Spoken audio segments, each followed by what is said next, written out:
Negative thinking. It's something we all experience. Whether it's self-doubt, fear, or worry, negative thoughts often creep in and can feel overwhelming. They drain our energy, affect our mood, and sometimes even keep us from doing the things we love. But what if I told you that negative thoughts don't have to control you? They don't have to be permanent guests in your mind. Today we're going to dive into a few strategies to help you recognize, address, and ultimately let go of negative thinking. Let's start with understanding why these thoughts show up in the first place. Negative thinking often stems from our brain's natural tendency to focus on what's wrong. This is known as a negativity bias.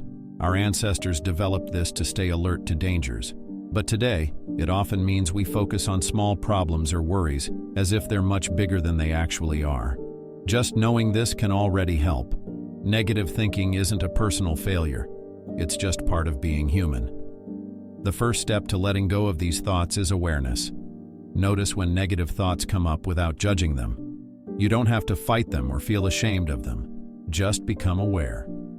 It might help to imagine these thoughts as leaves floating on a river. They pass by, and you don't have to hold on to them. By observing them without reacting, you create space between you and the thought. Another important step is to challenge negative thoughts. Think of your mind as a courtroom. Every negative thought that enters is like a witness giving testimony. But not every witness is reliable, right? When you find yourself thinking, "I'm not good enough," or "I'll never succeed," challenge that thought. Ask yourself, is this true?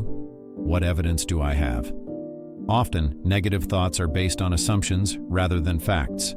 By questioning these thoughts, you weaken their grip. Then there's a concept I love called reframing. When a negative thought comes up, try to flip it on its head. Instead of thinking, "I failed, so I'm not capable," you might say, "I failed, which means I learned something." Reframing doesn't mean ignoring the reality of a situation. It's about shifting the perspective. You're finding a more balanced way to see things, one that doesn't put you down but instead encourages growth and resilience. Grounding yourself in the present moment is also incredibly helpful. Often, negative thoughts come from either reliving past mistakes or worrying about things that haven't happened yet. If you can bring yourself back to the present, you cut off that cycle. A simple exercise is to stop and take a few deep breaths. Focus on what's around you. What do you see? What do you hear? This awareness of the present moment makes it hard for negative thoughts to dominate. Now, one of the most underrated ways to handle negativity is to practice gratitude. When we're stuck in negative thinking, it's easy to forget the good things in life. But gratitude can be a powerful shift. If you spend just a few minutes each day writing down a few things you're thankful for, you're training your mind to see the positive. It could be something as simple as a sunny day, a good meal, or a friend who made you laugh. Over time, gratitude builds up a buffer against negativity. Self-compassion is another essential part of this journey. We tend to be hard on ourselves, often much harder than we'd ever be on anyone else. The next time a negative thought comes up, ask yourself, would I say this to a friend? If the answer is no, then be kind to yourself. Remind yourself that it's okay to have bad days, to make mistakes, to not be perfect. Self-compassion allows you to let go of negativity without beating yourself up. It gives you the permission to move forward and focus on your strengths.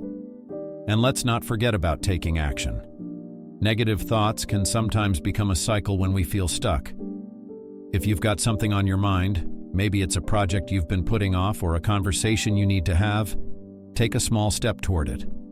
Often, negative thoughts lose their power once we start taking action. You don't have to make a big leap, even a small step can break that cycle. Finally, remember that letting go of negative thinking is a practice. It's not about getting rid of every negative thought forever. That's impossible. It's about creating habits that make it easier to notice, challenge, and move past them. It's about understanding that you are not your thoughts, especially not your negative ones. You are the observer, the person who can choose to let go. In the end, letting go of negativity doesn't mean ignoring challenges or pretending everything is perfect.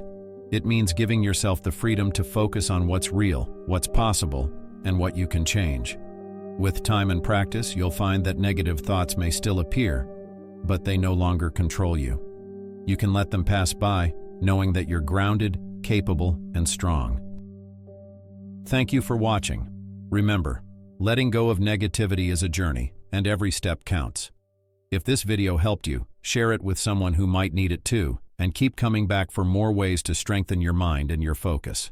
Until next time, stay focused, stay positive, and take care.